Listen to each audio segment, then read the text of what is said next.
Hello, everyone. Today we'll start the laws of Birkot Torah, the blessings before and after studying Torah for women. So maybe the most famous connection of the rabbis to women having to learn Torah is before the Ten Commandments were given. Hashem says to Moshe, "Ko tomar levet Yaakov v'taged livnei Israel," and Rashi says in the name of the Mechilta. Mechilta was written by Rabbi Shimon Bar Yochai as a halachic midrash on Shmot.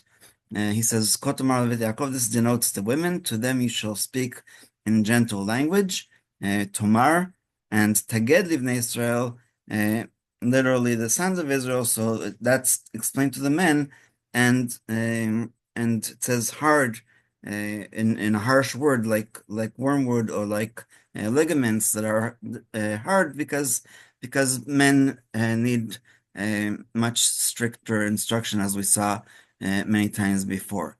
There's also one more passage that I think is important. So in Brachot, page 49a, it says, Messiah Rabbi Ilya, that Rabbi Ilya said, in the name of Rabbeinu, I think that's Rabbi Yehuda Nasi, Kol Shalomar Brita Torah Birkat Haaretz, anyone who didn't say, and this is masculine, the mention of the circumcision and the gift of Torah in Birkat Haaretz, the second blessing of Birkat Hamazon, and Malchut Beit David B'nai Yerushalayim, and the kingdom of David in the request for Binyan Yerushalayim, also in Birkat Hamazon, Lo Yatzai Yedei Chavato.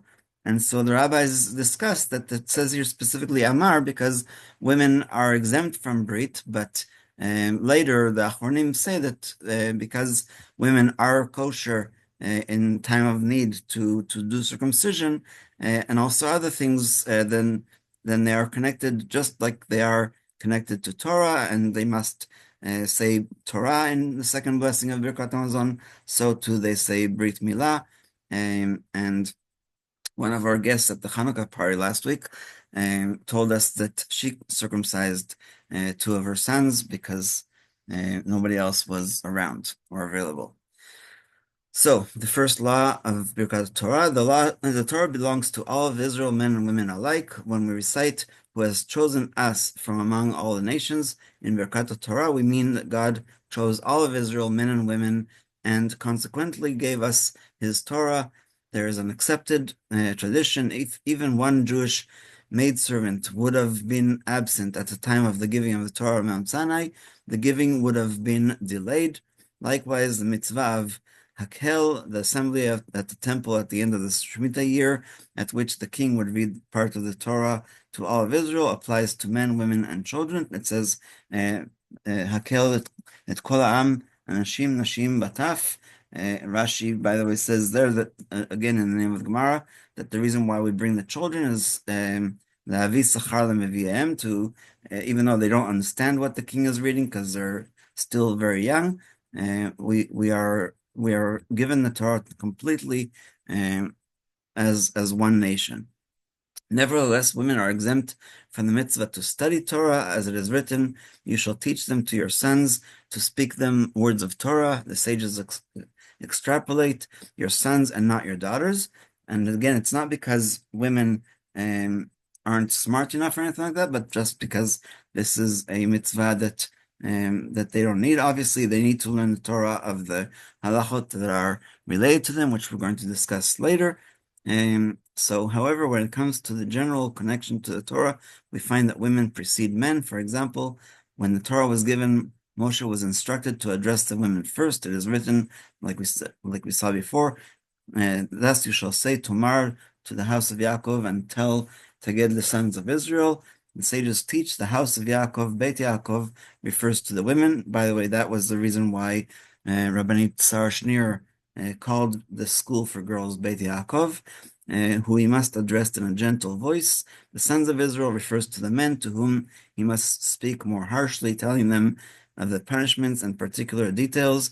The word Teged alludes to the body's tough sinews, connoting harshness. Further, the sages derive from the introductory phrase, "Thus you shall say," that God instructed Moshe to be meticulous about this sequence, namely first the women and then the men. And of course, all of them heard the Torah at Mount Sinai, and received the Torah at Mount Sinai, but again, the preceding of women first.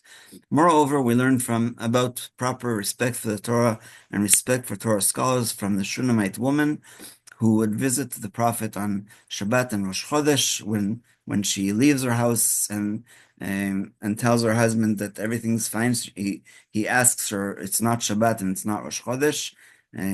Obviously not every Shabbat, because that would be pretty hard, but it is no coincidence that respect for the Torah is learned from the example of a woman, because women have more of a connection to the sublime general aspect of the Torah. So I'm sure that if I taught a difficult passage in Ksot Choshen, which is about monetary deals to women, they would understand it, especially nowadays where women are so much more knowledgeable in every other area of life. Why would we prevent them? But unless a woman is in business, which also happens a lot, she doesn't need to know that specific halacha because it's not applicable for her life.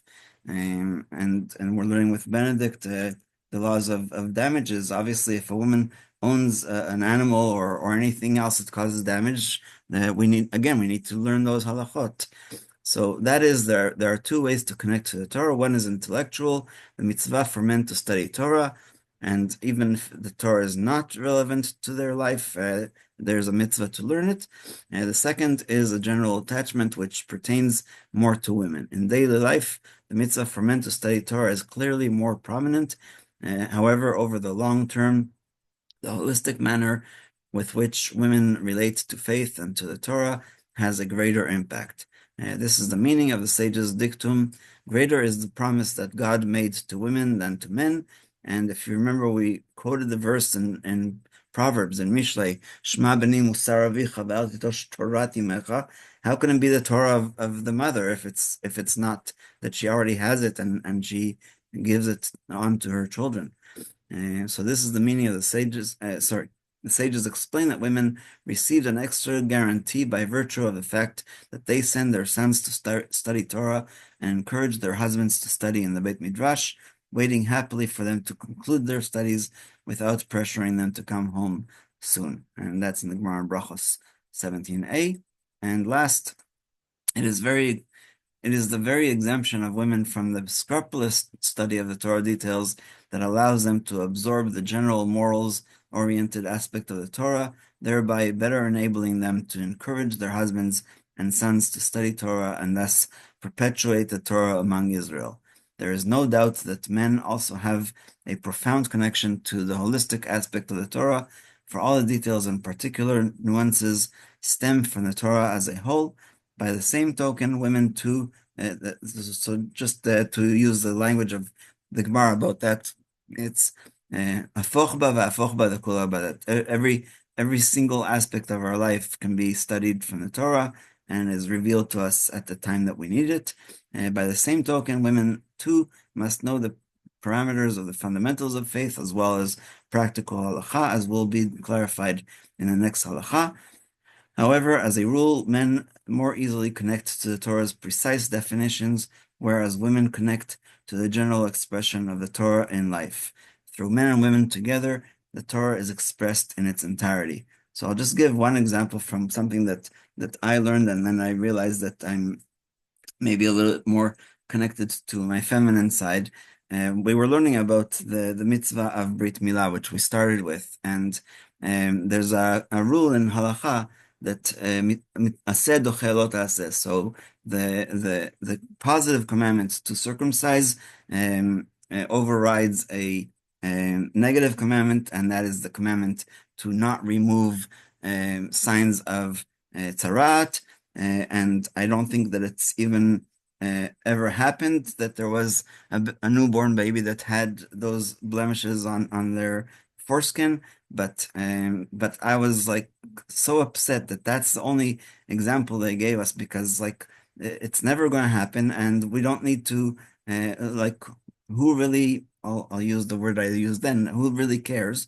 but we do care, and sometimes you'll hear these in the study halls, but it's not something that we teach to everybody because, like I said, it's not very practical. And we'll stop here and open up for questions.